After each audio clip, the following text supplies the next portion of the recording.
Hello student, welcome to success Mantra education. आज हम इस वीडियो में डिस्कस करेंगे आपके साथ फिजिक्स के एमसीक्यू जो कि आपके एसएससी सीजीएल एग्जाम में अभी तक पूछे गए हैं। और ये इस वीडियो का फर्स्ट पार्ट है जो कि मैंने रिवाइज करके डाला है, क्योंकि काफी स्टूडेंट्स के जो कंप्लेन आई थी वो ये थी कि जो आप क्वेश्चन करवाते हो आप उसकी एक्सप्लेनेशन भी दिया करो। तो ये फर्स्ट पार्ट मैं रिवाइज करके डाल रहा हूं, और जो सेकंड पार्ट है वो मैंने पहले से ही यूट्यूब चैनल पर डाल रखा है। तो चलिए शुरू करते हैं हम वीडियो को।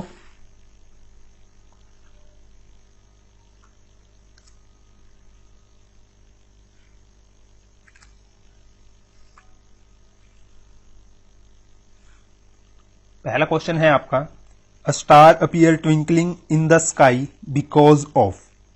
तो जो आपके तारे होते हैं वो आसमान में टिमटिमाते हुए दिखाई देते हैं, ऐसा क्यों? तो इसका रीजन होता है refraction of light by atmosphere. तो इसका कंसेप्ट समझने के लिए आपको यह पता होना चाहिए कि रिफ्रैक्शन क्या होता है, रिफ्रैक्शन ऑफ लाइट क्या होता है। तो चलिए मैं आपको बताता हूं कि ये देखिए आपका एक डायग्राम है यहां पर जो रिफ्रैक्शन ऑफ लाइट को शो करता है। ये आपकी इंसिडेंट रे है, ठीक है। तो ये जो डायग्राम है ये आपका, इसमें जो लाइट है आपकी वो रेयर मीडियम से डेंसर मीडियम में एंटर कर रही है, ठीक है। तो ये होता है आपका जो नॉर्मल, जो कि पास करता है उस पॉइंट से जहां पर आपकी लाइन होगी जो वन मीडियम से दूसरे मीडियम में एंटर करेगी, ठीक है। तो जो आपकी इंसिडेंट रे होगी और ये नॉर्मल होगा, इन दोनों के बीच में जो एंगल बनता है उसे कहते हैं हम एंगल ऑफ इंसिडेंस। इसने डिनोट किया है आईसी। और जो आपका एंगल ऑफ रिफ्रैक्शन होता है ये आपकी रिफ्रैक्टेड रे हो गई, ये वाली, ठीक है। और इसका और जो नॉर्मल के बीच में एंगल बनेगा वो होता है आपका एंगल ऑफ रिफ्रैक्शन। तो जब भी आपकी रिफ्रैक्शन में क्या होता है कि एक मीडियम से दूसरे मीडियम के अंदर जब भी आपकी रे ऑफ लाइट पास करेगी तो वो जो उसका एक्चुअल पाथ होगा वो उससे डेविएट करेगी। ये है मेन डेफिनेशन, ठीक है। तो अब जब आपकी रे रेयर मीडियम से डेंसर मीडियम में पास करेगी तो ध्यान रखना ये जो कंडीशन आपकी ये है रेयर से डेंसर वाली। तो इसके अंदर जो लाइट होगी वो आपकी हमेशा जो ये नॉर्मल होता है, ये नॉर्मल है, इसकी तरफ डिफ्लेक्ट करती है, ठीक है। और ये ध्यान रखना इसकी जो हमेशा स्पीड होगी वो डिक्रीज होगी, ठीक है। और जब आपकी रे ऑफ लाइट डेंसर से रेयर मीडियम में जाएगी, यानी कि अगर मैं इसको डेंसर से रेयर मीडियम में लाइट जाएगी, ठीक है, ध्यान रखना ये नॉर्मल हो गया आपका, ठीक है। तो इस नॉर्मल से वो अवे डेविएट होगी, ध्यान रखना हमेशा ये डिफरेंस होगा। और जो इसकी स्पीड होगी, ठीक है, तो आपको पता है कोई चीज डेंसर से रेयर में जाएगी, ठीक है, तो रेजिस्टेंस उसका क्या होगा, कम होगा, ठीक है, मीडियम का। तो जिसकी वजह से उसकी जो स्पीड होगी वो क्या होगी, इंक्रीज होगी, ठीक है। इस चीज का आप ध्यान रखना। अब रिफ्रैक्शन से जुड़ा एक लॉ होता है जिसका नाम होता है Snell law, SNELL, Snell law. Snell law क्या कहता है कि साइन ऑफ इंसिडेंट यानी कि साइन आई, ठीक है, डिवाइड बाय में साइन ऑफ रिफ्रैक्शन यानी कि R। ये होता है आपका रिफ्रैक्टिव इंडेक्स यानी कि 1μ2, ये होता है आपका साइन लॉ। और जो ये होता है आपका, ये रिप्रेजेंट करता है आपका refractive index of second medium, यानी कि इसका विद रिस्पेक्ट टू 1, यानी कि इसके, ठीक है। तो रिफ्रैक्शन ऑफ लाइट की वजह से कुछ आपके जो रिजल्ट होते हैं वो निकल के सामने आते हैं। जैसे कि अगर मैं बात करूं कि जो आपका बेंडिंग होगा, ठीक है, आपको पता है कि जो आपकी रे ऑफ लाइट है वो अपने पाथ से क्या करती है, डेविएट कर जाती है, ठीक है। तो इसकी वजह से जो आपकी बेंडिंग ऑफ लीनियर ऑब्जेक्ट होते हैं, जैसे कि आप पानी का गिलास होता है आपका, ठीक है, उसके अंदर यदि आप पेंसिल डालोगे और उसको साइड से देखोगे तो आपको टूटी हुई या टेढ़ी दिखाई देगी। और इसी तरह आपको स्ट्रो डालोगे पानी के अंदर कांच वाले गिलास में, उसको साइड से देखोगे तो आपको वो टूटी हुई दिखाई देगी, ठीक है, टेढ़ी दिखाई देगी। तो ये किसकी वजह से होता है, ये होता है आपका रिफ्रैक्शन ऑफ लाइट की वजह से। सेम इसी तरह जो आपका पॉन्ड होता है या फिर कोई भी बर्तन होता है उसके अंदर आप सिक्का डाल देते हो तो वो आपको पानी से ऊपर उठा हुआ दिखाई देता है। प्लस यदि कोई आपकी पानी की नदी है ठीक है। तो पानी की नदी का तल होता है वो भी आपको ऊपर उठा हुआ दिखाई देता है, जैसे कि स्विमिंग पूल का उठा हुआ दिखाई देता है, ठीक है। पानी के अंदर कोई ऑब्जेक्ट है, सपोज कीजिए कोई मछली है, ठीक है, वो भी आपको उसकी एक्चुअल डेप्थ से की बजाय ऊपर उठी हुई दिखाई देती है। तो ये सारे किसके रिजल्ट होते हैं? रिफ्रैक्शन ऑफ लाइट के, ठीक है। और इसी तरह जब आपका सूरज उगता है और सूरज छिपता है, जो उसकी ओवल शेप होती है सन की, वो भी किसकी वजह से होती है? रिफ्रैक्शन ऑफ लाइट की वजह से, ठीक है। ये ध्यान रखना आप। और जो आपके ट्विंकलिंग ऑफ स्टार, ये हमने पढ़ लिया किसकी वजह से होते हैं?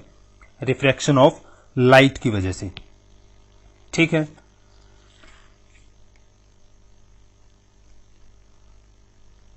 When a strong beam of light is passes through a colloidal solution, the light will.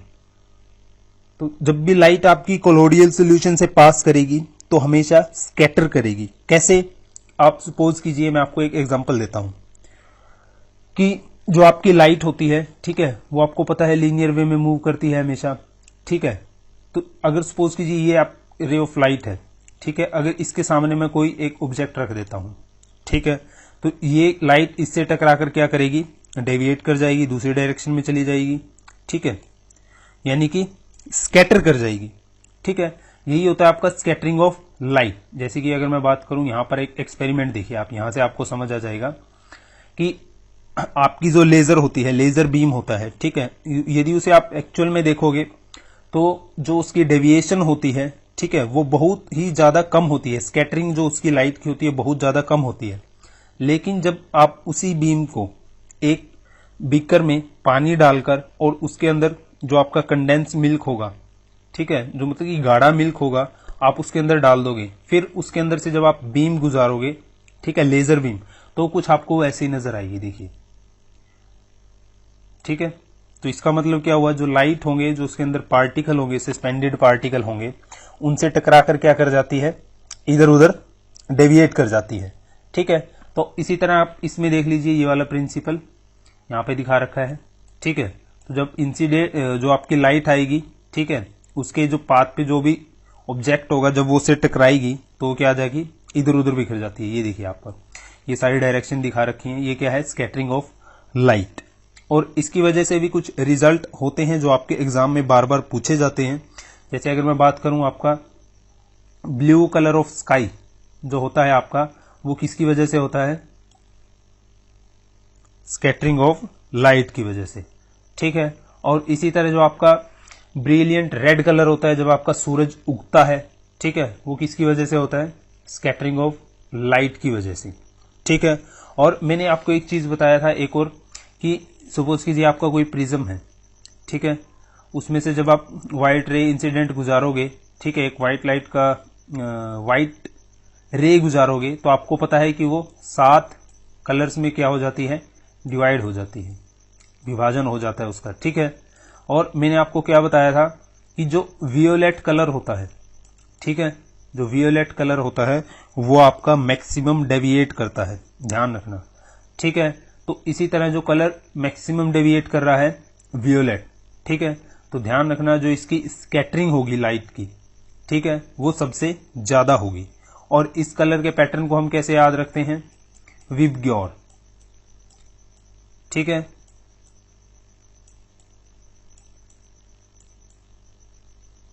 VIBGYOR. तो ध्यान रखना जब आप V से लेके R की तरफ जाओगे तो जो आपकी स्कैटरिंग ऑफ लाइट होगी वो कम होगी। तो इसी तरह जो आपकी रेड लाइट की स्कैटरिंग होती है वो कम होती है। इसलिए अगर आप उसको दूर से भी देखोगे, ठीक है, तो जो उसकी स्कैटरिंग होती है वो कम होती है, दूर से भी आपको लाइट प्रॉपर नजर आती है। इसलिए जो आपके जितने भी सिग्नल्स होते हैं वो मैक्सिमम रेड कलर के रखे जाते हैं, ठीक है। प्रेशर कुकर कुक्स फास्टर बिकॉज, भाई जो प्रेशर कुकर के अंदर जब आप पानी डालोगे, ठीक है, प्रेशर कुकर बंद करते हो तो प्रेशर कुकर के अंदर क्या होता है? भाप जनरेट होती है। अब जब भाप जनरेट होती है उसके अंदर, तो उसके अंदर का जो प्रेशर होता है वो क्या हो जाता है? इंक्रीज हो जाता है। तो आपको पता है जब प्रेशर इंक्रीज होगा तो फिर क्या होगा? जो कुकर के अंदर का तापमान है वो इंक्रीज हो जाएगा, और जिसकी वजह से जो उसके अंदर खाना रखा हुआ है वो क्या होगा? आपका जल्दी पकेगा। तो यही रीजन होता है आपका किसकी वजह से? High temperature attained for cooking. So option C है आपका right answer. When two ice cubes are pressed together, they join to form one cube. Which one of the following help to hold them?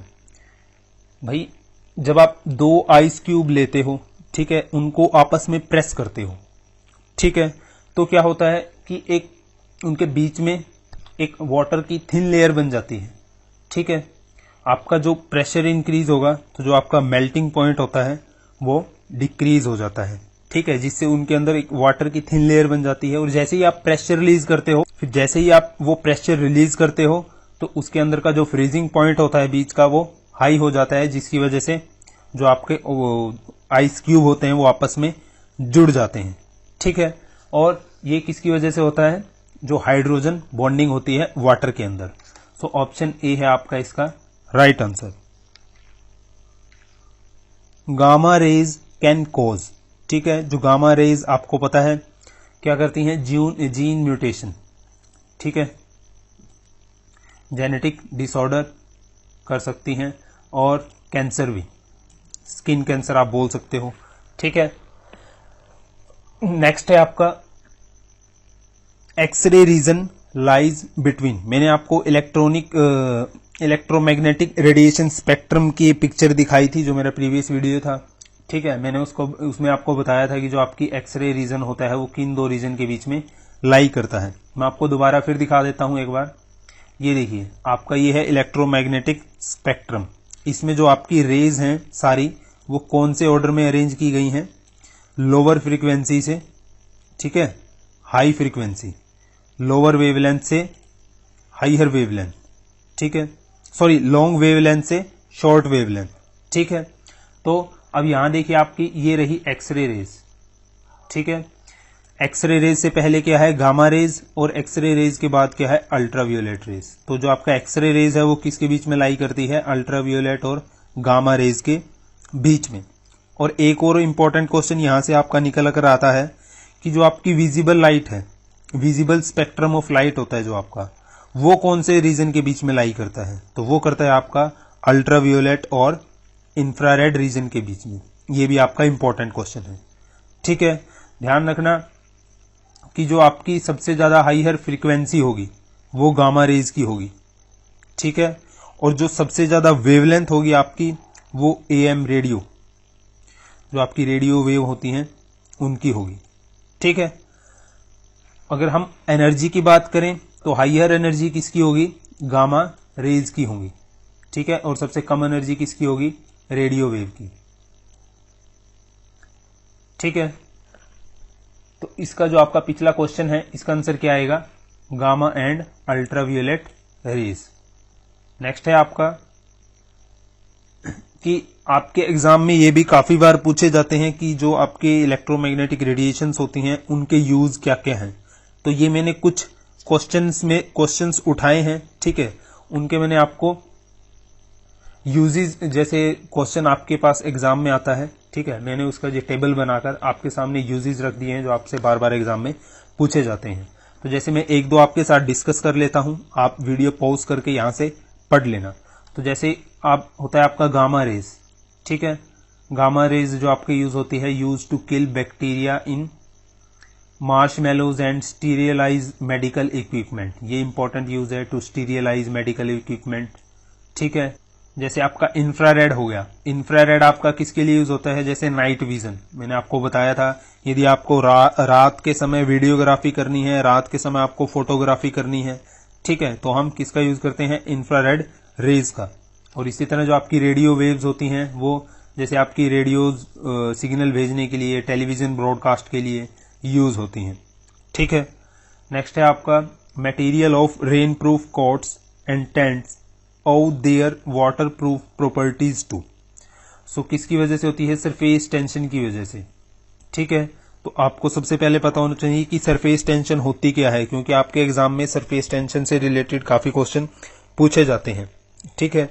तो surface tension किसी भी liquid की वह property होती है कि जो वाटर की आपकी अपर लेयर होती है, ठीक है, उसके जो मॉलिक्यूल्स होते हैं, ठीक है, एडहेसिव फोर्स की वजह से, मॉलिक्यूल में एडहेसिव फोर्स होने की वजह से वो एक ऐसी प्रॉपर्टी क्रिएट करते हैं जिसकी वजह से वो एक जो ऊपर की सतह होती है पानी की, वो एक मेम्ब्रेन की तरह काम करती है। ठीक है, मतलब कि जो बाहर से फिर कोई आपका एक्सटर्नल फोर्स आएगा वो उसमें एक प्रॉपर्टी पैदा कर देती है उसको रेजिस्ट करने की। ठीक है, तो आपने ये क्वेश्चन भी कई बार पढ़ा होगा कि जो आपकी निडल होती है, ठीक है, सुई होती है पतली, यदि उसको आप धीरे से पानी के ऊपर रखोगे वो फ्लोट करती है। किसकी वजह से करती है? सरफेस टेंशन की वजह से करती है। आपने कैपिलरी एक्शन सुना होगा कि जो वाटर ट्यूब होती है कैपिलरी एक्शन वाली, ठीक है, इसको यदि मैं बीकर के अंदर रख देता हूं तो जिसमें पानी होता है आपका राइज कर जाता है, कैपिलरी एक्शन। ठीक है, ये भी किसकी वजह से होता है? सरफेस टेंशन की वजह से। ठीक है, जैसे कि आप यहां देख सकते हो स्ट्रक्चर दिखाया गया है आपको। ठीक है, और जो आपकी सरफेस टेंशन की वजह से, जैसे कि आपका अभी तो मैंने एग्जांपल दे दिया आपको, रेन प्रूफ कोट होते हैं जो आपके, ठीक है, और उसी तरह जो होते हैं आपके जो स्मॉल इंसेक्ट होते हैं, ठीक है, कीट पतंगे मच्छर वगैरह होते हैं जो पानी के ऊपर तैरते रहते हैं। ठीक है, मतलब कि उनका इतना वेट नहीं होता कि वो जो आपकी मेम्ब्रेन होती है पानी की उसको पेनिट्रेट कर सके। ठीक है, और इसी तरह हम जिसकी, जैसे मान लो हम जो बर्तन धोते हैं, ठीक है, उसके लिए हम ज्यादा क्या प्रेफर करते हैं? गर्म पानी। ठीक है, गर्म पानी क्यों करते हैं? क्योंकि गर्म करने से जो आपकी सरफेस टेंशन होती है वाटर की वो क्या हो जाती है? डिक्रीज हो जाती है। ठीक है, और आपके बर्तन भी जो होते हैं वो साफ धुलते हैं गर्म पानी से। ठीक है, और ध्यान रखना यदि मैं पानी के अंदर डिटर्जेंट डालता हूं, ठीक है, सर्फ वगैरह डालता हूं, तो जो आपकी वाटर की सरफेस टेंशन होगी वो डिक्रीज होगी। ठीक है, ये कुछ प्रॉपर्टीज हैं सरफेस टेंशन की जो आपसे एग्जाम में पूछी जाती हैं। नेक्स्ट है आपका solar cell work on the principle of. तो जो आपको पता है सोलर सेल काम करते हैं वो करते हैं फोटोवोल्टिक इफेक्ट पे। तो ऑप्शन ए है इसका राइट आंसर। कैसे? कि भाई जो आपके सेमीकंडक्टर होते हैं, ठीक है, जैसे कि सिलिकॉन हो गया, ठीक है, जो कि सोलर पैनल में यूज किया जाता है। ठीक है, तो जब इसके ऊपर लाइट पड़ती है आपकी, ठीक है, तो जो इसके इलेक्ट्रॉन होते हैं, ठीक है, वो क्या कर लेते हैं? एनर्जी गेन कर लेते हैं। ठीक है, और जो आपका ये सरफेस होता है ये फिर क्या करता है? इलेक्ट्रॉन एमिट करता है। तो जो आपके इलेक्ट्रॉन एनर्जी गेन करते हैं वो फिर क्या करते हैं? मूव करते हैं और इलेक्ट्रिसिटी क्या करते हैं? प्रोड्यूस करते हैं। ठीक है, तो जितने ज्यादा आपके इलेक्ट्रॉन एमिट होंगे और मूव करेंगे उतनी ज्यादा आपकी क्या होगी? इलेक्ट्रिसिटी प्रोड्यूस होगी। ठीक है, नेक्स्ट है आपका which electromagnetic radiation is used for satellite communication. भाई कौन सी इलेक्ट्रोमैग्नेटिक रेडिएशन है जो सैटेलाइट कम्युनिकेशन के लिए यूज की जाती है? ठीक है, अभी मैंने आपको बताया था कि जो आपकी माइक्रोवेव है वो सैटेलाइट कम्युनिकेशन के लिए यूज की जाती है। Indicate the false statement about the resistance of wire. ठीक है, जो भाई आपका रेजिस्टेंस ऑफ वायर होता है, ठीक है, वो डायरेक्टली प्रोपोर्शनल होता है लेंथ ऑफ वायर के। ठीक है, और जो आपका रेजिस्टेंस ऑफ वायर होता है वो इनवर्सली प्रोपोर्शनल होता है area of cross section of wire के। ठीक है, तो अगर मैं इसकी पहली स्टेटमेंट पढ़ूं, it depends on the material of wire, ये भी आपकी करेक्ट है। It is directly proportional to the length of wire, ये भी करेक्ट है आपकी। It is directly proportional to the area of cross section of wire, तो ये इनवर्सली प्रोपोर्शनल होता है ना कि डायरेक्टली प्रोपोर्शनल। तो जो ऑप्शन सी है आपका वो क्या है? स्टेटमेंट गलत है, तो इसलिए आपका ऑप्शन सी होगा राइट आंसर। यहां पे देख सकते हो, यहां पर भी समझाया गया आपको। ठीक है, नेक्स्ट है आपका full form of CFL used in place of electric bulb. तो CFL की फुल फॉर्म क्या होती है? CFL की फुल फॉर्म होती है आपकी कॉम्पैक्ट फ्लोरोसेंट लैंप। तो ऑप्शन ए है आपका इसका राइट आंसर। तो अगर आपसे ये पूछा जाए कि जो आपके CFL होते हैं उसके अंदर कौन सी गैस भरी हुई होती है, तो जो CFL के अंदर आपकी गैस होती है वो होती है एक तो आर्गन, ठीक है, और एक कुछ उसके अंदर मरकरी वेपर भी होती है। ठीक है, मरकरी वेपर का भी यूज करते हैं हम CFL में आर्गन गैस के साथ। ठीक है, तो यहां लिखा हुआ है not in a CFL an electric current is driven through a tube containing argon gas. ठीक है, and a small amount of mercury vapour. ठीक है, नेक्स्ट है आपका the wall of a dam is made thicker at bottom than at top because the pressure exerted by the water wall. भाई जो आपको dam होते हैं, ठीक है, आप देखे होंगे कभी, जो उनकी दीवारें होती हैं नीचे से वो ज्यादा चौड़ी बनाई जाती हैं के मुकाबले ऊपर की, क्योंकि जो आपका पानी का प्रेशर होता है वो सबसे ज्यादा कहां पर होता है, बॉटम पे होता है, इसीलिए। ठीक है, तो जो आपका ऑप्शन होगा, ऑप्शन बी होगा कि जो आपका प्रेशर एक्सर्टेड है वो क्या होता है, increase with height of the wall. Sorry, height नहीं, डेप्थ में जाएंगे ना हम, गहराई में, increase with the depth of the wall. तो ऑप्शन सी होगा आपका right answer. Convex mirror used as a rear view mirror in the motorcycle because, क्योंकि जो आपके कन्वेक्स मिरर होते हैं वो स्मॉलर इमेज आपके बनाते हैं और एज कंपेयर्ड विद ऑब्जेक्ट, इसीलिए आपको जो आपका रियर व्यू मिरर होते हैं उसमें हम कन्वेक्स मिरर का यूज करते हैं। तो ऑप्शन सी है इसका राइट आंसर। अब देखिए, कन्वेक्स मिरर जो आपके मैक्सिमम होते हैं, ठीक है, उनके यूज में आपके साथ डिस्कस कर रहा हूं, जो आपके एग्जाम में काफी बार पूछे जाते हैं। जो आपके कन्वेक्स मिरर होता है, जैसे आपने ये यूज पढ़ लिया कि वो रियर व्यू मिरर यूज होता है।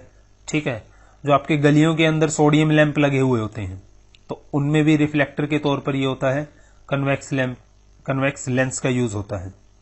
और आपको पता है कि किसी छोटे ऑब्जेक्ट को बड़ा देखने के लिए, यानी कि मैग्नीफाई करने के लिए, ठीक है, मैग्नीफाई किसी ऑब्जेक्ट को करने के लिए आप किसका यूज करते हो, कन्वेक्स लेंस का। ठीक है, और कन्वेक्स लेंस होता है जो आपका हाइपरमेट्रोपिया को ठीक करने के लिए भी यूज होता है। अब हाइपरमेट्रोपिया क्या होता है कि इसमें क्या होता है, व्यक्ति को जो पास की वस्तुएं होती हैं वो आपकी धुंधली दिखाई देती हैं और जो दूर की वस्तुएं होती हैं वो उसको साफ दिखाई देती हैं। ठीक है, तो इस कंडीशन को दूर करने के लिए हम कन्वेक्स लेंस का यूज करते हैं। फिर है आपका कनकेव लेंस। ठीक है, कनकेव लेंस के यूजेस जो आपके एग्जाम में काफी बार पूछे जाते हैं आपसे, जो आपका शेविंग ग्लास हो गया, एज ए शेविंग ग्लास हम कनकेव मिरर को यूज करते हैं, और जो आपके व्हीकल की हेडलाइट होती हैं उनके अंदर भी हम कनकेव लेंस का यूज करते हैं। ठीक है, जो आपके ENT डॉक्टर होते हैं, मतलब कि नाक के, कान के, ठीक है, और ये जो डॉक्टर होते हैं, ठीक है, ये भी जो आपके इंस्ट्रूमेंट होते हैं देखने के लिए कान और नाक में, उसमें तो जो कौन से मिरर का यूज करते हैं, कनकेव का। जो आपके सोलर कुकर के अंदर होते हैं उसमें भी कनकेव मिरर का यूज किया जाता है। और सबसे इंपॉर्टेंट जो काफी बार एग्जाम में पूछा गया है आपसे कि मायोपिया को दूर करने के लिए आपका कनकेव लेंस का यूज किया जाता है। ठीक है, मायोपिया क्या होता है, अब जो मैंने हाइपरमेट्रोपिया आपको बताया है उसमें जो आपको व्यक्ति को निकट का तो साफ नहीं दिखाई देता, दूर का साफ दिखाई देता है, लेकिन मायोपिया में इसका उल्टा होता है कि व्यक्ति को दूर का साफ नहीं दिखाई देता, पास का साफ दिखाई देता है। तो इस कंडीशन को दूर करने के लिए हम कौन सा लेंस यूज करते हैं, concave lens. If cream is removed from milk its density, sorry आपका एक मिरर रह गया, प्लेन मिरर, ये है आपका प्लेन मिरर। ठीक है, सो प्लेन मिरर की बेसिकली क्या प्रॉपर्टी होती है, ठीक है, कि सपोज कीजिए एक दो आपके एग्जाम में ये पूछी गई है कि जो प्लेन मिरर सपोज कीजिए यहां पर रखा है, ठीक है, और जो आपका जो एक ऑब्जेक्ट है इससे 1 मीटर की दूरी पर है। ठीक है, तो जो इसके अंदर इसकी परछाई बनेगी, ठीक है, उसके परछाई के बीच में और इस मिरर के बीच में कितने मीटर का डिस्टेंस होगा। ठीक है, तो ध्यान रखना जितना आपका ऑब्जेक्ट मिरर से दूर होगा तो जो उसकी इमेज बनेगी वो भी मिरर से उतनी ही दूर होगी, तो उसका दोनों का डिस्टेंस क्या होगा, सेम होगा, 1 मीटर होगा। ठीक है, तो यदि इस ऑब्जेक्ट को उठाकर मैं यहां रख दूं आधा मीटर आगे, तो जो आपका इमेज भी होगी वो भी क्या हो जाएगी, आधा मीटर आगे हो जाएगी, तो फिर आपका डिस्टेंस क्या होगा, फिर सेम होगा। चाहे आप इसको पीछे रख दो, ये भी जो आपकी इमेज होगी वो भी इतना पीछे हो जाएगी। ठीक है, प्लेन मिरर में। और दूसरा एक क्वेश्चन मैंने पढ़ा था कि किसी व्यक्ति को उसकी पूरा रिफ्लेक्शन यानी कि पूरी इमेज आपकी जो है प्लेन मिरर में देखने के लिए उसे कितने मीटर लंबे या फिर कितनी लंबाई वाले प्लेन मिरर की आवश्यकता होगी। तो सपोज कीजिए कि आपका जो मान ले आपकी हाइट क्या है 6 फीट है, तो अगर आपको आपका पूरी इमेज प्लेन मिरर के अंदर देखनी है तो जो आपका मिरर है वो 3 फीट का होना चाहिए। मतलब कि आपकी हाइट का या फिर किसी भी ऑब्जेक्ट की आपको देखनी है उसकी हाइट का हाफ प्लेन मिरर होना चाहिए। नेक्स्ट है आपका if cream is removed from milk its density is. तो ध्यान रखना जो जब भी हम उसमें से फैट सोल्यूबल होंगे जो आपके दूध के अंदर से, तो जब हम उनको अलग कर देते हैं तो जो आपकी मिल्क की डेंसिटी होती है वो इंक्रीज करती है। सो जो ऑप्शन ए है आपका वो है राइट आंसर। अब आपसे एग्जाम में क्वेश्चन ये भी पूछा जाता है कि जो हम दूध से क्रीम अलग करते हैं, ठीक है, तो उसके लिए कौन सी प्रोसेस यूज की जाती है, ठीक है, और कौन सा जो आपका फोर्स होता है वो लगता है उस मशीन में। तो ध्यान रखना जो प्रोसेस यूज करते हैं उसका नाम होता है सेंट्रीफ्यूगेशन। सेंट्रीफ्यूगेशन में क्या होता है कि सपोज कीजिए आपने ये देखी होंगी लेबोरेटरी के अंदर कुछ ऐसी मशीनें होती हैं, ठीक है, इस टाइप की कुछ मशीनें होती हैं, इसमें ऐसे स्पेस होता है, इसके अंदर ट्यूब रखी जाती है। सपोज कीजिए ब्लड वेसल की ट्यूब रख दी, ठीक है, ब्लड वेसल की ट्यूब रख दी और इसको ऊपर से बंद कर दिया जाता है। तो जब इसको आप रोटेट करोगे, ठीक है, तो जो ब्लड के अंदर, ठीक है, हार्ड पार्टिकल होंगे, ठीक है, वो अलग हो जाते हैं और जो ब्लड लिक्विड फॉर्म में होता है वो अलग हो जाता है, ठीक है। ये सेम प्रिंसिपल कहाँ लगता है आपका सेंट्रीफ्यूगेशन में, जब आप जो क्रीम होती है, ठीक है, दूध में से उसको अलग करते हो, ठीक है, तो इसके लिए जो फोर्स होता है वो होता है आपका सेंट्रीफ्यूगल फोर्स, ठीक है, सेंट्रीफ्यूगल फोर्स, ये ध्यान रखना आप, ठीक है, सेंट्रीफ्यूगल कारण होता है सेंट्रीफ्यूगल फोर्स।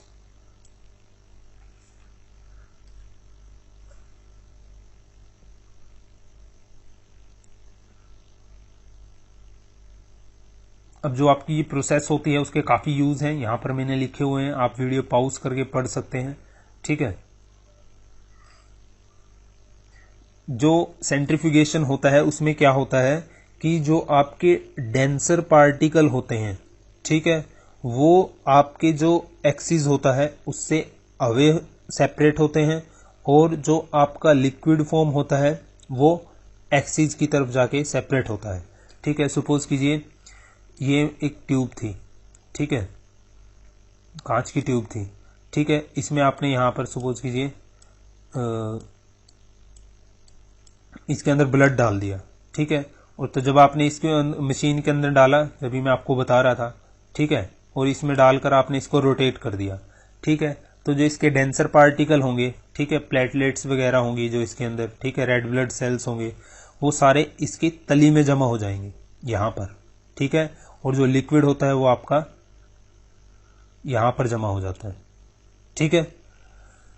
सो नेक्स्ट है आपका a drop of liquid assumes spherical shape because, ठीक है, क्योंकि जो आपकी स्फेरिकल शेप होती है उसका सबसे क्या होता है लीस्ट कॉन्टेक्ट सरफेस एरिया होता है, इसीलिए हम जो वाटर ड्रॉप होती है आपकी उसे हम एज अ स्फेरिकल काउंट करके चलते हैं। तो ऑप्शन बी है इसका right answer. The oil in the wick of the lamp rise up due to, ठीक है, तो मैंने अभी आपको बताया था कैपिलरी एक्शन के बारे में, ठीक है, कैपिलरी एक्शन मैंने बताया था कि यदि आप किसी बिकर में कोई ट्यूब रखते हो, ठीक है, कांच की, तो जो आपका लिक्विड होता है इसके अंदर क्या करने लग जाता है, राइज करने लग जाता है। तो इसी तरह जो आपका लैंप होता है, ठीक है, घर के अंदर दिया होता है, ठीक है, तो हम तेल भर देते हैं उस दिए के अंदर, ठीक है, और उसके अंदर एक कपड़ा डाल देते हैं, ठीक है, तो जो कपड़े के अंदर आपको पता है छोटे छोटे छिद्र होते हैं, ठीक है, उनमें से क्या करता है फिर आपका जो तेल, वो कपड़ा क्या करता है उस तेल को सोख लेता है और वो आपका धीरे धीरे कहां राइज करता है, ऊपर की तरफ, ठीक है। तो ये भी आपका क्या है कैपिलरी एक्शन है, ठीक है। तो जो ऑप्शन ए है आपका वो है right answer.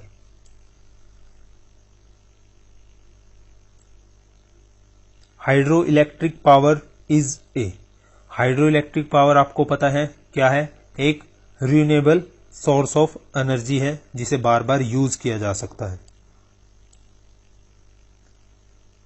When hot liquid is poured into a thick glass tumbler, it cracks because, भाई जो आपका ग्लास होता है, ठीक है, टम्बलर ग्लास होता है, जब आप उसके अंदर गर्म पानी डालते हो, ठीक है, तो जो आपका इनर सरफेस होता है, ठीक है, वो गर्म पानी के कांटेक्ट में आता है, और जो बाहर वाला सरफेस होता है वो कांटेक्ट में नहीं आता, क्योंकि आपको पता है जो आपका ग्लास होता है वो बैड कंडक्टर ऑफ हीट होता है। इसलिए जो आपका अंदर का सरफेस तो एक्सपेंड करने की कोशिश करेगा और बाहर का सरफेस क्या करेगा, उसको रेजिस्ट करने की कोशिश करेगा। तो इसी में जो आपका टम्बलर ग्लास होता है उसमें इसी की वजह से, जो आपके टेंशन क्रिएट होने की वजह से वो क्रैक कर जाता है। तो जो इसका option, it cracks because glass is a bad conductor of heat, so only inner surface क्या होता है, एक्सपेंड। तो ऑप्शन ए होगा इसका right answer.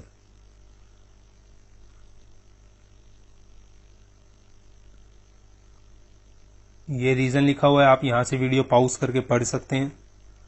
A solid needle placed horizontally on the surface of water and floats due to, ये मैंने अभी आपको बताया था क्वेश्चन, ये भी ऐसे एग्जाम में पूछा जाता है आपके। तो किसकी वजह से, सरफेस टेंशन की वजह से। For which of the following substance the resistance decrease with increase in temperature, ठीक है, तो आपको पता है जो आपके सेमीकंडक्टर होते हैं, ठीक है, तो जब आप आपका टेम्परेचर इंक्रीज करते हो सेमीकंडक्टर का, ठीक है, तो जो उनके अंदर जो करंट पास करने की क्षमता होती है वो बढ़ जाती है, और जिसकी वजह से उनका जो रेजिस्टेंस होता है वो डिक्रीज कर जाता है, ठीक है, क्योंकि सेमीकंडक्टर के अंदर जो मैक्सिमम इलेक्ट्रॉन होते हैं आपके, ठीक है, वो लोअर एनर्जी लेवल के होते हैं। तो जब आप उनको हीट करते हो, ठीक है, गर्म करते हो सेमीकंडक्टर को, तो वो अपर एनर्जी लेवल में जंप कर जाते हैं, ठीक है, और वो मूव करना स्टार्ट कर देते हैं। तो इलेक्ट्रॉन मूव करेंगे तो आपकी इलेक्ट्रिसिटी, जाहिर सी बात है, फ्लो आसानी से होगी, ठीक है। सो सेमीकंडक्टर होते हैं किसके बने होते हैं, सिलिकॉन के। तो जो ऑप्शन ए होगा इसका right answer.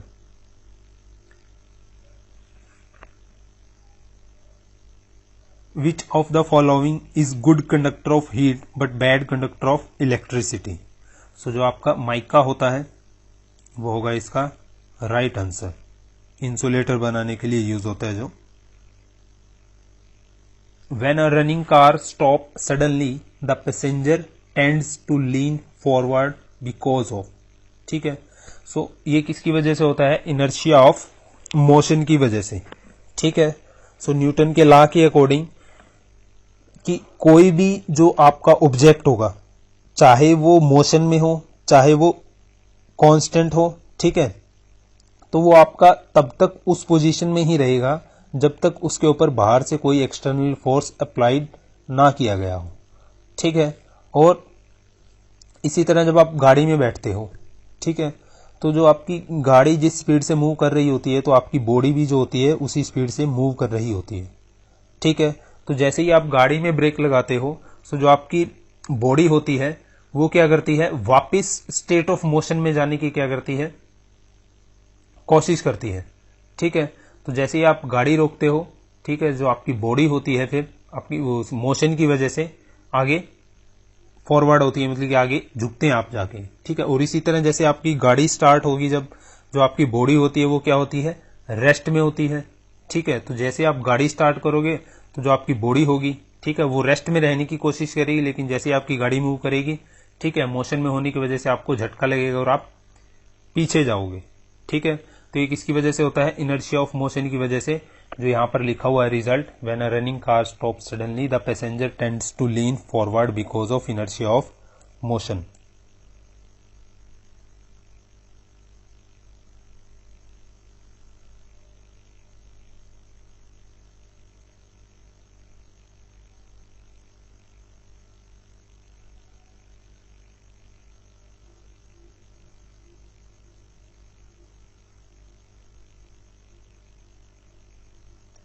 Amount of water vapor gaseous in a given volume of air is known as, तो मैंने आपको ह्यूमिडिटी बताया था। ह्यूमिडिटी क्या होती है? Amount of water vapour present in given air. ठीक है, तो जब यही हम water vapour 1 metre cubic air में निकालेंगे, ठीक है, तो अमाउंट ऑफ वाटर वेपर जितना इस एयर में प्रेजेंट होगा वो होता है आपका absolute humidity. Least audible sound for most of the human ear. So जो लीस्ट ऑडिबल साउंड होती है वो होती है आपकी 0.002 म्यू बार। तो ध्यान रखना, जो आपकी फ्रीक्वेंसी होती है ऑडिबल साउंड की वो होती है 20 हर्ट्ज से लेके 20,000 हर्ट्ज तक। ठीक है, ये ध्यान रखना। जो अगर आपकी फ्रीक्वेंसी 20,000 हर्ट्ज से ज्यादा होगी, ठीक है, तो वो होगी आपकी अल्ट्रासोनिक साउंड, वो होगी आपकी अल्ट्रासोनिक साउंड। ठीक है, और यदि आपकी जो फ्रीक्वेंसी होगी साउंड की वो 20 हर्ट्ज से कम होगी तो वो होती है आपकी इंफ्रासोनिक। ये ध्यान रखना, इंफ्रासोनिक।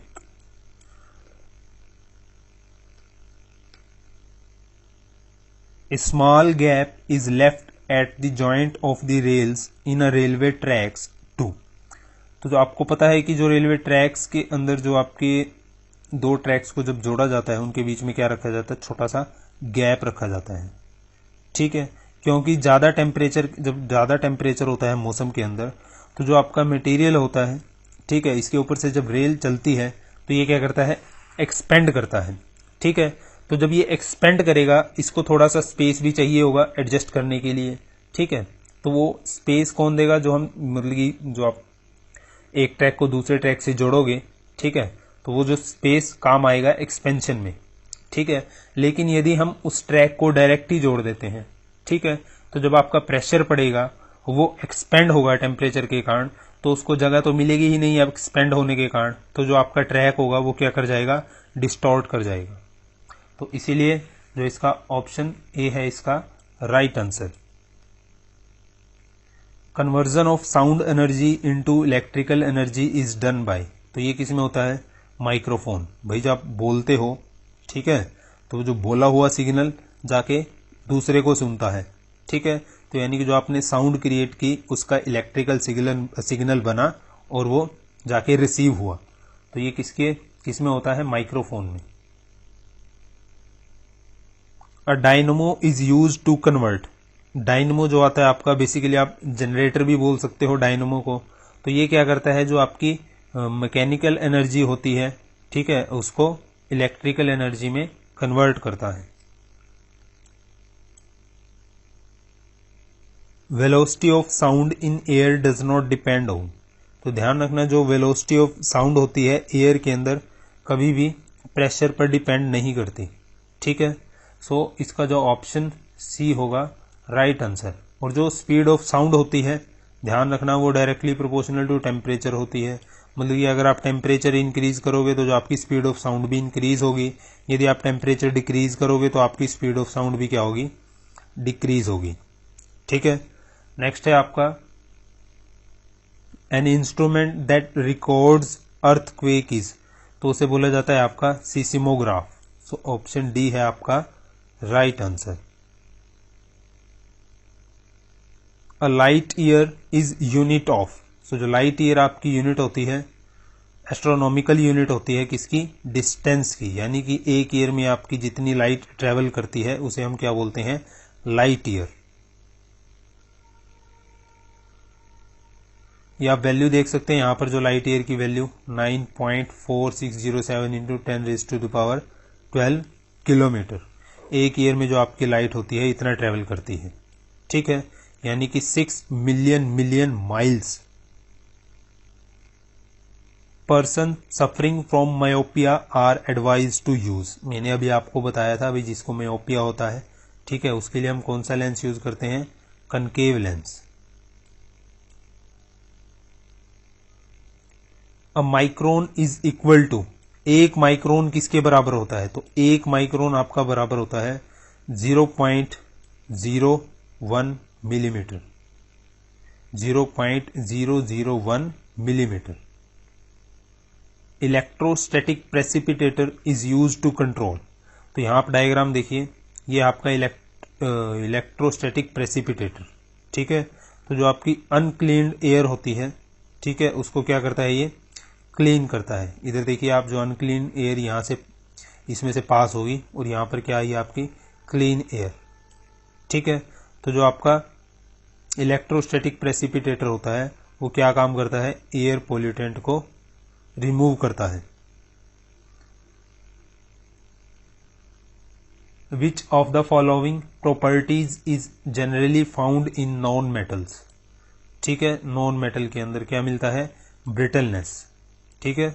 ब्रिटलनेस का मतलब कि यदि कोई भी ऑब्जेक्ट है, यदि आप उसके ऊपर फोर्स अप्लाई करोगे तो उसकी जो एनर्जी एब्जॉर्ब करने की जो क्षमता होती है वो काफी कम होती है, जिसकी वजह से आपका जो ऑब्जेक्ट होता है वो टूट जाता है। जैसे कि सपोज कीजिए आपकी ग्लास होता है, ठीक है, कांच का गिलास है, ठीक है। तो यदि आप उसके ऊपर फोर्स अप्लाई करते हो, ठीक है, तो वो क्या करेगा, एक पॉइंट के बाद क्या हो जाएगा, टक की आवाज से क्या करेगा, ब्रेक कर जाएगा छोटे छोटे पार्टिकल्स के अंदर, ठीक है। तो ये होती है आपकी ब्रिटलनेस, ठीक है। और फिर है, जैसे मैं आपको डायग्राम के जरिए बताता हूं, जैसे यहां देखिए आप, एक होती है आपकी डक्टिलिटी, ठीक है। डक्टिलिटी किसी भी मटेरियल की वह प्रॉपर्टी होती है, ठीक है, जिससे हम उसको खींचकर, ठीक है, खींचकर उसको वायर के रूप में कन्वर्ट कर सकते हैं, ठीक है। फिर आता है आपका मेलेबिलिटी। मेलेबिलिटी जिसकी जितनी हाई होगी, ठीक है, उतनी ही हम उसको छेद कर या फिर हथौड़े से पीट कर हम उसको क्या कर सकते हैं, चादर का रूप दे सकते हैं, ठीक है। तो आपकी जो शीट होती है, मटेरियल शीट होती है, जो आपकी मेटल शीट होती है, ठीक है, वो बनाने के लिए हम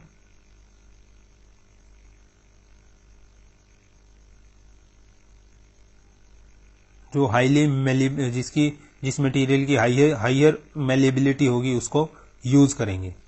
फिर होता है आपका ब्रिटल, ये मैंने आपको बता दिया भाई। जैसे अब आपका कांच है, इसके ऊपर आप हथौड़ा मारोगे, ठीक है, तो ये क्या कर जाएगा, ब्रेक कर जाएगा, ठीक है। नेक्स्ट है आपका water drop can not stick to the oily surface due to.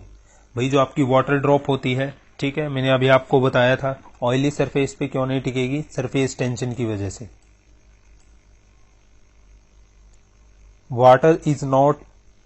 Water is used in hot water bags because. भाई जो आपका वाटर होता है उसे हम हॉट वाटर बैग्स होते हैं उसके अंदर स्टोर करके रखते हैं, ठीक है। ऐसा क्यों, मैंने आपको बताया था स्पेसिफिक हीट। स्पेसिफिक हीट क्या होती है भाई, पर यूनिट मास को, ठीक है, 1 डिग्री तक गर्म करने के लिए, 1 डिग्री तक गर्म करने के लिए जितनी आपको हीट चाहिए होती है, ठीक है, उसे हम क्या बोलते हैं, specific heat.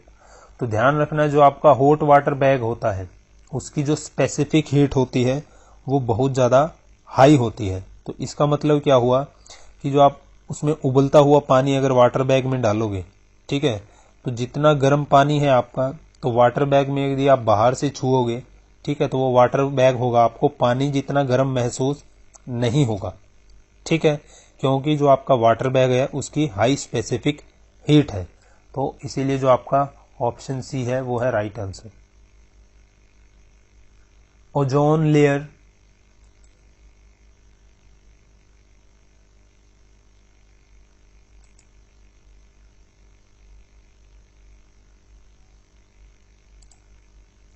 Ozone layer in outer atmosphere helps us in. आपको पता है जो ओजोन लेयर का फॉर्मूला क्या होता है, O3, ठीक है। और ये क्या करती है, जो आपकी अल्ट्रावायोलेट रेडिएशन होती है उनको सोखती है, ठीक है, सोखने का, एब्जॉर्ब करने का काम करती है। तो आएगा ऑप्शन डी राइट आंसर। यहां देखिए आप डायग्राम में देखिए, यहां पर एक्सप्लेन किया गया है। तो जो आपकी ओजोन लेयर क्या करती है, जो सूरज से आपकी अल्ट्रावायोलेट लाइट आती है, रेज आती है, रेडिएशन आती है, उसको क्या करती है, सोखने का काम करती है, ठीक है। और यदि हम जो पृथ्वी से हम छोड़ते हैं, जैसे कि जो आपके क्लोरोफ्लोरोकार्बन होते हैं, ठीक है, हाइड्रोक्लोरोफ्लोरोकार्बन होते हैं, ठीक है, तो वो क्या करते हैं, जो आपकी ओजोन लेयर होती है उसको डिप्लेट करते हैं, ठीक है, उसको काटते हैं, ठीक है। अब सपोज कीजिए यहाँ पर देखिए इस पॉइंट पर मान लो आपकी जो ओजोन लेयर है इसमें होल हो गया, ठीक है। तो जो आपकी इस होल से क्या होगा, अल्ट्रावायोलेट लाइट क्या होगी, एटमॉस्फेयर में आ जाएंगी, फिर जो आपको क्या करेंगी, नुकसान करेंगी, ठीक है। तो अल्ट्रावायोलेट रेज होती हैं आपकी बहुत ज्यादा गर्म होती हैं, ठीक है।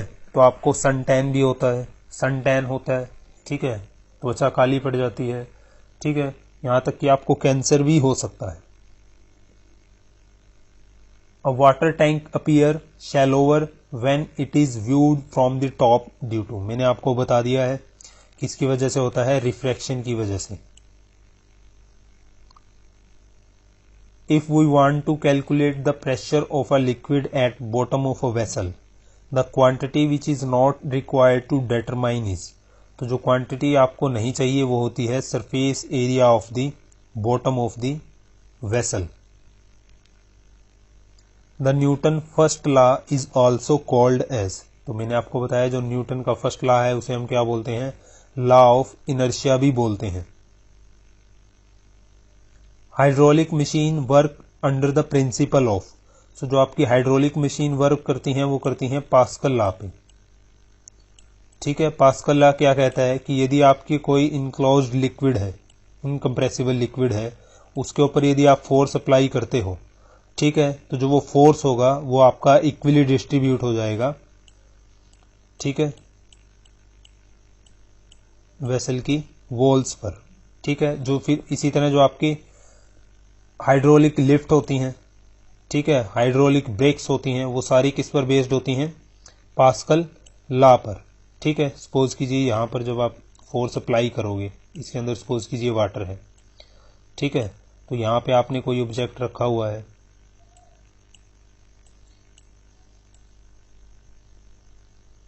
ठीक है, तो जैसे ही आप यहाँ प्रेशर अप्लाई करते हो तो वो प्रेशर इक्वली डिस्ट्रीब्यूट होकर यहाँ अप्लाई होगा और ये ऊपर मूव करेगा, ठीक है। तो ऑप्शन सी है इसका राइट आंसर, पास्कल लॉ। यहां आप डायग्राम में देख सकते हैं, ठीक है। तो जब भी जो आपका इनक्लोज्ड लिक्विड होगा एक वेसल के अंदर, उसके ऊपर जब भी आप एक्सटर्नल प्रेशर अप्लाइड करोगे, ठीक है, तो उसकी वजह से क्या होगा, वो जो आपका प्रेशर आपने अप्लाई किया है वो इक्वली ट्रांसमिट होगा, ठीक है। तो जो आपके प्रिंसिपल हैं, सॉरी जो एप्लीकेशन है पास्कल लॉ की वो है हाइड्रोलिक ब्रेक्स हो गया, कार लिफ्ट हो गया, हाइड्रोलिक जैक्स हो गए, फोर्क लिफ्ट हो गए, ठीक है। तो इन सभी में क्या यूज किया जाता है, pascal law. The black body can absorb radiation of, तो जो ब्लैक बॉडी होती है आपकी सभी तरह की रेडिएशन को क्या करती है, एब्जॉर्ब करती है। सो ऑप्शन डी है इसका राइट आंसर। जो आपकी ब्लैक बॉडी होती है, ठीक है, उसे बढ़िया एब्जॉर्बर माना जाता है लाइट का, ठीक है। और जो आपकी व्हाइट बॉडी होती है उसे रिफ्लेक्टर माना जाता है लाइट का, ठीक है। सो जो व्हाइट बॉडी होती हैं वो आपकी सारी रिफ्लेक्ट करती हैं लाइट को, और जो ब्लैक बॉडी होती हैं वो क्या करती हैं, एब्जॉर्ब करती हैं। तो इसीलिए आपको गर्मी में कभी ब्लैक कपड़े नहीं पहनने चाहिए, और इसी तरह आपको जो सर्दी होती है, ठीक है, सर्दी के अंदर आपको जो व्हाइट कपड़े होते हैं वो अंदर की तरफ होने चाहिए, मतलब कि जैसे आपने कोई कमीज डाली है वो अंदर से व्हाइट होनी चाहिए। उससे क्या होगा कि जो आपकी बॉडी की हीट होगी वो वापस रिफ्लेक्ट होकर कहाँ रहेगी, आपकी बॉडी में ही रहेगी, फिर आप क्या रहोगे, गर्मी महसूस करोगे, ठीक है। तो इसीलिए जो आपकी गर्मियां होती हैं, गर्मियों में हम कभी भी जो आते हैं ब्लैक कलर की कमीज आप अगर डालोगे तो आपको ज्यादा गर्मी लगेगी, ठीक है। A stone is dropped from the roof of a house towards the ground. The kinetic energy of the stone will be maximum.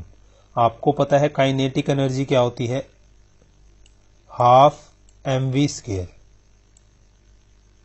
ठीक है, हाफ mv स्क्वायर यानी कि मास इंटू वेलोसिटी का स्क्वायर डिवाइड बाय 2, ठीक है। तो जो आपकी काइनेटिक एनर्जी होती है मास और वॉल्यूम दोनों पे डिपेंड करती है। तो जब आप स्टोन छोड़ोगे ऊपर से तो उसकी काइनेटिक एनर्जी मैक्सिमम कब होगी, जब वो ग्राउंड के टच करने पर बिल्कुल ही नजदीक होगा उस समय, तो हम बोल सकते हैं कि just before it touch the ground. So option B है इसका राइट आंसर।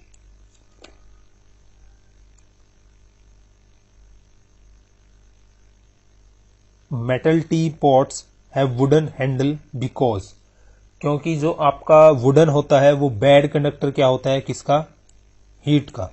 ठीक है, सो ऑप्शन ए होगा इसका राइट आंसर। ठीक है, अगर आपका मेटल टी पॉट है, आप इलेक्ट्रिकल में यूज करते हो, तो जो आपको किससे बचाएगा, इलेक्ट्रिकल शॉक से बचाएगा। ठीक है, सो नेक्स्ट है आपका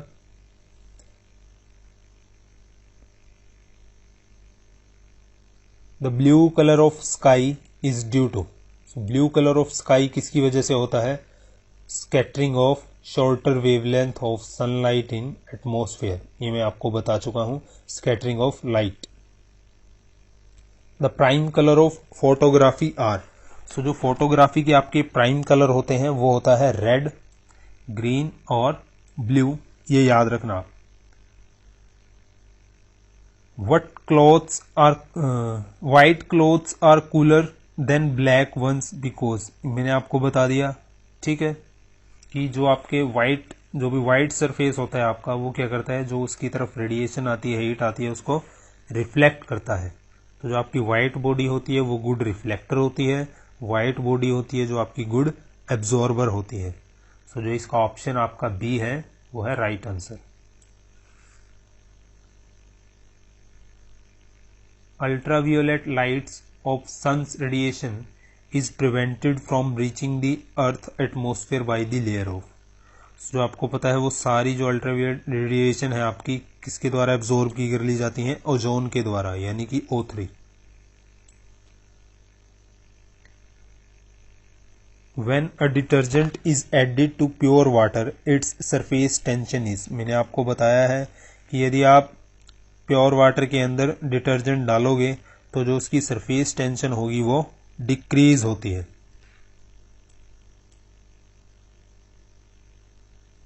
ए man inside an artificial satellite feels weightlessness because the force of attraction due to earth is.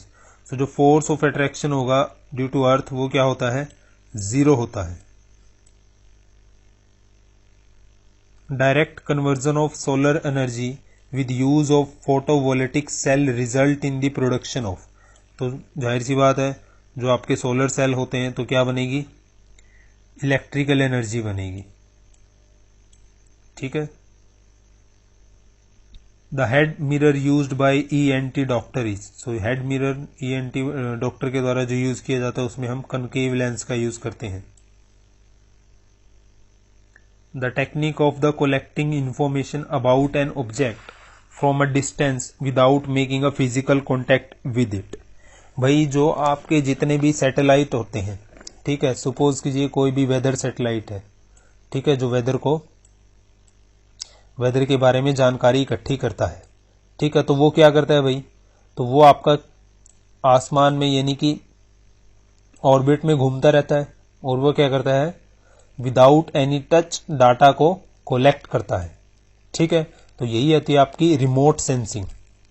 ठीक है, नेक्स्ट है आपका ए ट्रांसफॉर्मर वर्क्स विद। सो जो आपको पता है कि जो ट्रांसफॉर्मर जो आपका वर्क करता है किस पर, ओनली AC करंट। ठीक है,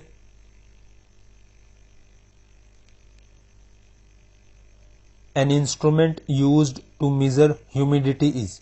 तो ह्यूमिडिटी को मेजर करने के लिए क्या यूज किया जाता है, hygrometer. The temperature of a boiling water in a steam engine may be high. भाई मैंने आपको बता दिया था, कुकर वाला एग्जांपल मैंने आपको बताया था, तो वही आपका बॉयलर पे अप्लाई होगा। ठीक है, because there is a high pressure inside the boiler. The energy that can harness heat stored below the earth surface is known as। so जो आपके जो अर्थ की जो आप देखते होंगे जिसे बोलते हैं ना गर्म पानी का, वो होता है नीचे धरती के नीचे से निकलती है भाप वगैरह। ठीक है, तो वो क्या होती है आपकी geothermal energy.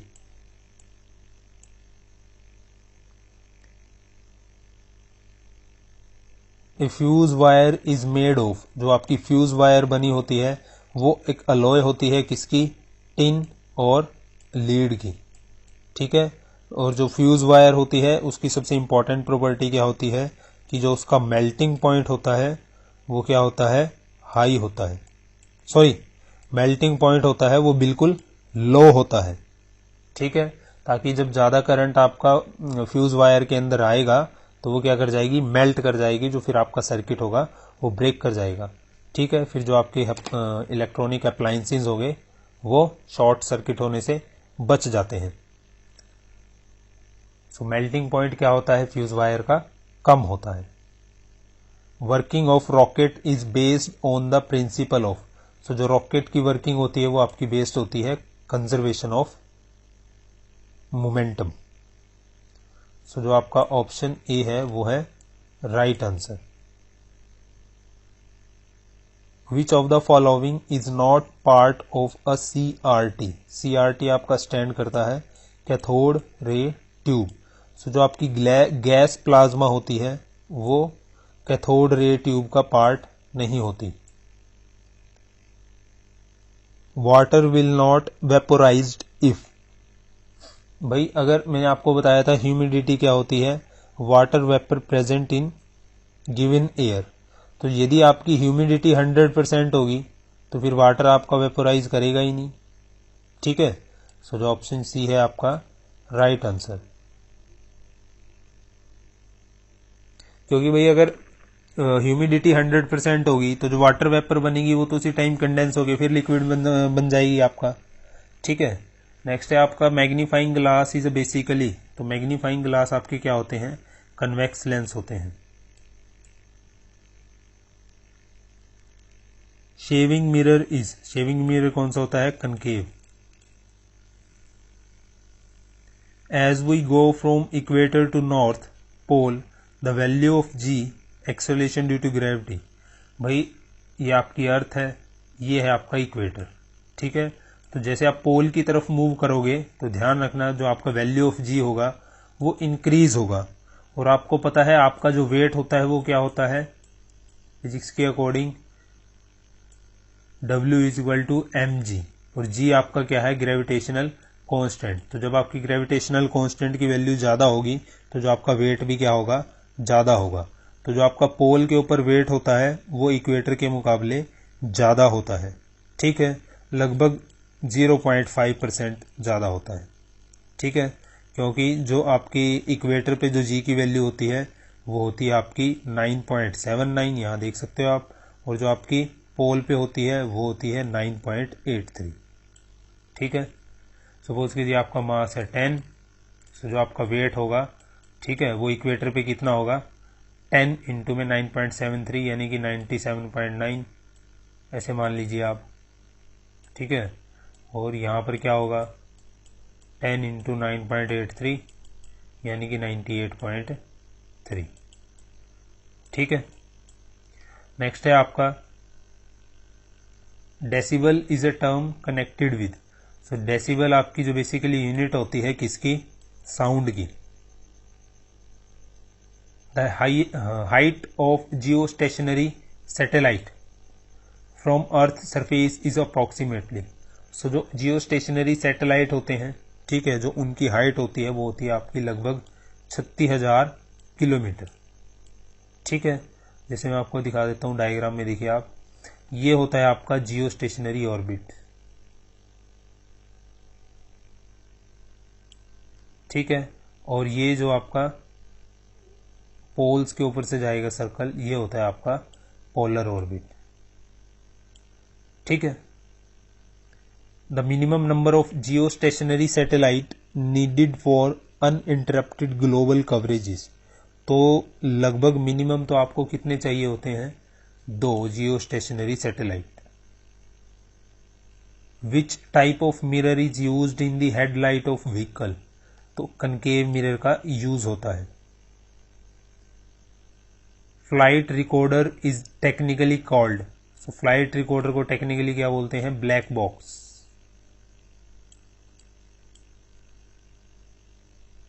The best conductor of electricity among the following, so जो बेस्ट कंडक्टर ऑफ इलेक्ट्रिसिटी आपको पता है कौन है, सिल्वर।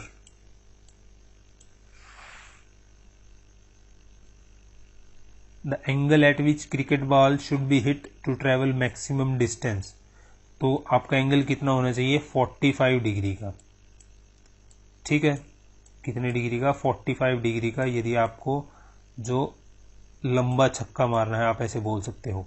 ठीक है, हॉरिजॉन्टल डिस्टेंस ज़्यादा कवर करना है, और यदि डिस्टेंस आपको बिल्कुल वर्टिकल कवर करना है, ठीक है, तो जो आपका जो एंगल होना चाहिए वो कितना होना चाहिए, 90 डिग्री। ठीक है, नेक्स्ट है आपका water from soil enters into the root hair owning to, मैंने आपको बताया है किसकी वजह से, कैपिलरी एक्शन की वजह से, क्योंकि जो आपकी वाटर की जड़ें होती हैं वो भी एक कैपिलरी ट्यूब जैसा काम करती हैं। ठीक है, a bottle of soda lime is grasped by the neck and swung briskly in a vertical circle. मैं आपको सिंपल वे में बता देता हूं क्वेश्चन, कि जो आपकी कोको कोला की बोतल है, ठीक है, कोई भी कोल्ड ड्रिंक की बोतल है, जब आप उसको शेक करोगे और सीधा रखोगे तो जो आपके बबल्स होंगे वो आपको कहां पर ज्यादा दिखाई देंगे, बोतल के मिडल में या बीच में या फिर बिल्कुल नीचे या फिर जो बोतल की नेक होती है उसके पास। ठीक है, तो सबसे ज्यादा जो बबल आपके बनते हैं वो कहां बनते हैं, near the neck. The following particles move with same kinetic energy which one them has a maximum momentum. ठीक है, सो जो आपके अल्फा पार्टिकल होते हैं उनका क्या होता है, मैक्सिमम मोमेंटम होता है।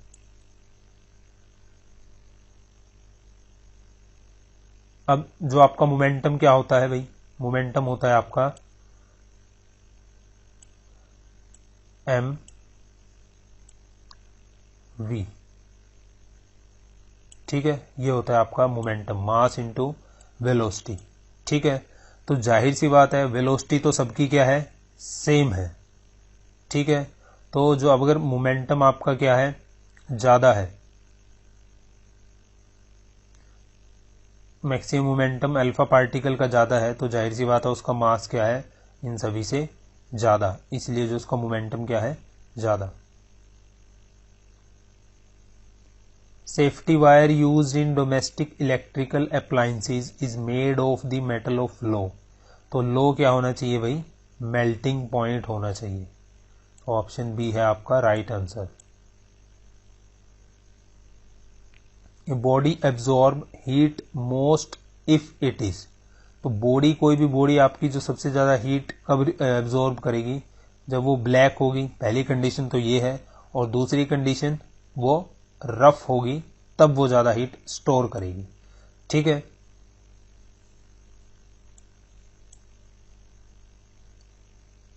Solar energy is due to, जो आपके सन के अंदर की एनर्जी होती है, सूर्य के अंदर की जो एनर्जी होती है, उसका मुख्य स्रोत कौन सी रिएक्शन होती है, जो आपको यहां पर बताई गई है 4 reaction.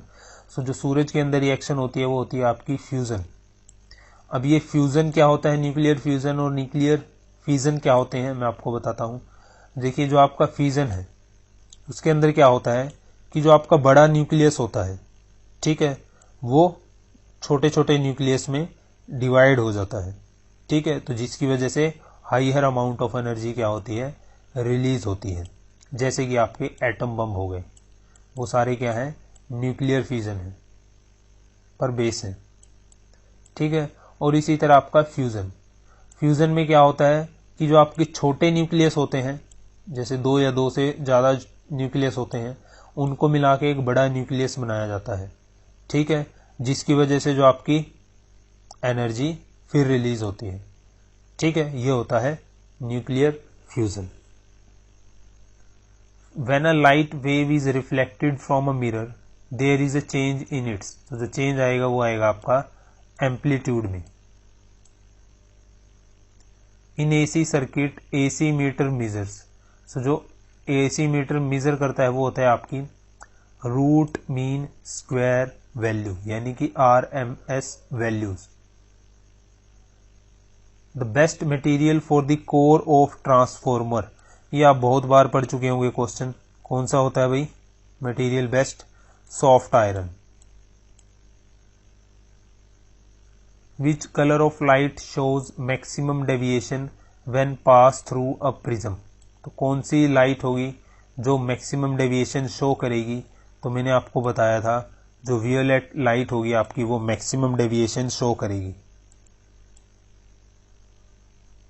Energy in reflected light, ठीक है, तो जो रिफ्लेक्टेड लाइट की आपकी एनर्जी होगी वो क्या करेगी? Increase with increase in angle.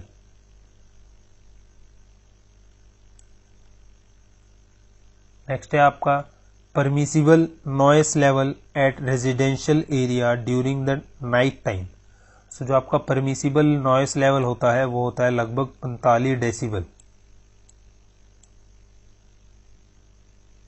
The SI unit of electric charge is. So electric charge की जो SI यूनिट होती है वो क्या होती है? Column. Moving electric charge produces. So moving electric charge क्या प्रोड्यूस करेगा भाई? Magnetic field. A man can not see clearly beyond 10 meters the disease he suffer from. तो मैंने आपको बताया था जिस व्यक्ति को दूर का साफ नहीं दिखाई देता तो उसको कौन सी डिजीज होती है? Myopia. Ball pen functions on the principle of. तो जो बॉल पेन आपके फंक्शन करते हैं वो करते हैं आपके surface tension. So option D है इसका right answer. The part of I having largest refractive index. तो कौन से पार्ट का आईज में सबसे ज्यादा रिफ्रैक्टिव इंडेक्स होता है? तो वो होता है आपका लेंसेज का। Kilowatt hour is the unit of. So जो किलोवाट आवर किसकी यूनिट होती है? आपकी एनर्जी की। The temperature which has the same reading on both Fahrenheit and Celsius scale. So जो -40 डिग्री होता है आपका वो टेम्परेचर क्या होता है आपका? दोनों फ़ारेनहाइट स्केल पर भी और डिग्री सेल्सियस स्केल पर भी आपको सेम वैल्यू शो करेगा। यहां पर देख लीजिए आप, ये आपका फॉर्मूला होता है F = 9/5C + 32। तो C की वैल्यू यहां पर अगर आप -40 रखोगे तो 9/5, ठीक है, इसकी 40 से आप मल्टीप्लाई करोगे तो ये आपको क्या देगा? 8। और ये 40 क्या है? माइनस का, तो ये हो जाएगा आपका -72। -72 में जब 32 ऐड करोगे तो फिर क्या मिलेगा वापिस से आपको? -40 degree. Why do birds not have respiratory troubles at the time of flying at high altitude? Because they got extra air sacs, जिसकी वजह से उनको क्या होता है? ज़्यादा हवा मिलती है, जिसकी वजह से जितनी ऊंचाई होती है उस पर भी सांस ले सकते हैं।